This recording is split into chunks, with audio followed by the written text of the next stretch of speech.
চীনে কিছু সর্দি কাশি জ্বরের রুগী বেড়ে গেছে এবং তারা হসপিটালে গিয়ে ডাক্তার দেখাচ্ছে। এই নাম্বারটা বাড়ার পরে তারা তাদের টেস্টিং করে জানতে পারে যে এটা হিউম্যান মেটানিউমো ভাইরাস বলে একটি ভাইরাস থেকে হচ্ছে।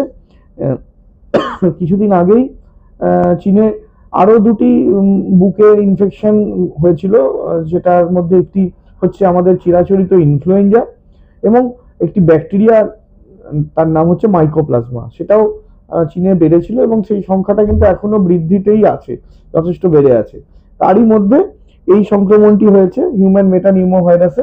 হিউম্যান মেটানিউমো ভাইরাস কোনো নতুন ভাইরাস নয়, এটি অতি প্রাচীন ভাইরাস এবং যবে থেকে করোনা, ইনফ্লুয়েঞ্জা ইত্যাদি ভাইরাসের সম্পর্কে আমরা জানি তবে থেকে এটারও জানি হিউম্যান মেটানিউমো ভাইরাস। তো এটা সাধারণত খুব বেশি লাং ইনফেকশন করে না এবং এর থেকে অক্সিজেন যে লাগে এরকম ঘটনা প্রায় বিরল।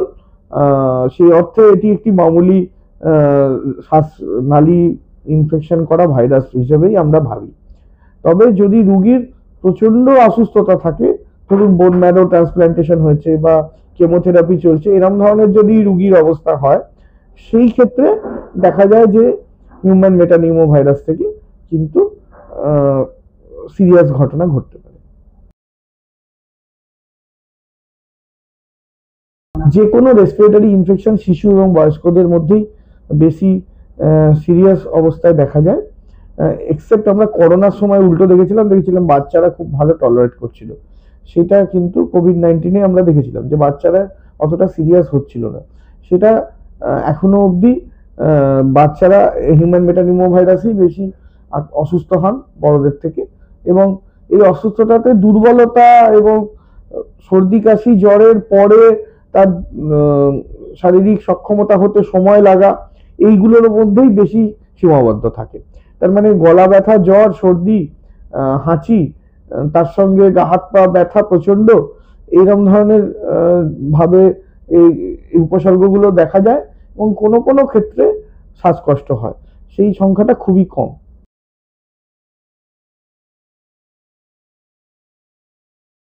করোনা একটা জিনিস আমাদের শিখিয়েছে, যে দেখিয়ে দিয়েছে যে এই সমস্ত কোয়ারেন্টাইন বা ইত্যাদি, এবং আপনি যদি লং টার্ম হিসাব করে দেখেন, যখন ভাইরাসটা ছড়িয়ে যায় তারপর এগুলো করে কোনো লাভ হয় না, এটাও শিখিয়ে দিয়েছে। সুতরাং যদি ভাইরাসটি মামুলি গোছের হয়, তার অক্সিজেন ফল করানোর ক্ষমতা যদি সেরকম না থাকে, তাহলে সেটাকে নিয়েই আমাদের থাকতে হবে এবং আমাদের চটপট ওই রোগগুলি হয়ে গেলেই ভালো। সুতরাং অযথা এগুলো নিয়ে আতঙ্কিত হওয়ার কিছু নেই। জানতে হবে এখন, সতর্ক থাকতে হবে এই জেনে যে চায়নাতে যে ভাইরাসটি হয়েছে সেটা সত্যি সত্যি কতটা অক্সিজেন ফল করার ক্ষমতা রাখছে। সেটা যদি সেরকম চিন্তা উদ্বেগ না করে, সর্দি কাশি জ্বরের মধ্যে ব্যাপারটা সীমাবদ্ধ থাকে, তাহলে আমরা এগুলোকে নিয়ে অত গুরুত্ব না দিলেও হবে। কিন্তু যদি হয় অক্সিজেন ফল করার মতো ঘটনা ঘটে, তাহলে নিশ্চয়ই WHO এবং আমাদের যে ভারত সরকার ICMR, এরা সবাই আমাদের ডিরেক্টিভ দেবে, তখন আমরা সেই মতো আমাদের প্রস্তুতি এবং তার বিচার বিবেচনা সেইভাবে হবে।